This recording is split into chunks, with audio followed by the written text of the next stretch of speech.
ఆదిత్య బ్రాహ్మణ సేవా సమితి ఆధ్వర్యంలో బ్రాహ్మణ సామాజిక భవనము, కార్యాలయ భవనము రెండు కూడా పూర్తి కావచ్చినవి.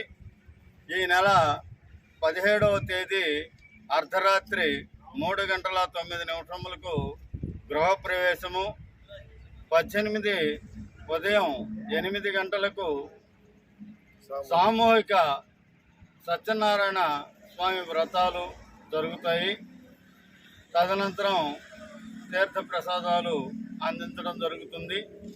ఈ కార్యక్రమానికి మన బ్రాహ్మణ బంధువులు అందరూ కూడా బంధుమిత్ర సపరివారంగా విచ్చేసి, ఇది మన కార్యక్రమము కనుక ఈ కార్యక్రమాన్ని జయప్రదం చేయవలసిందిగా ప్రతి ఒక్కరికి పేరు పేరున ఆదిత్య బ్రాహ్మణ సేవా సమితి మరియు బిల్డింగ్ కమిటీ చైర్మన్, వైస్ చైర్మన్లు, కమిటీ సభ్యులు అందరూ కలిసి మన బ్రాహ్మణ సమాజాన్ని కోరుతూ ఉన్నారు. కనుక ఈ కార్యక్రమాన్ని జయప్రదం చేయవలసిందిగా ప్రతి ఒక్కరిని కూడా కోరుతూ ఉన్నాం.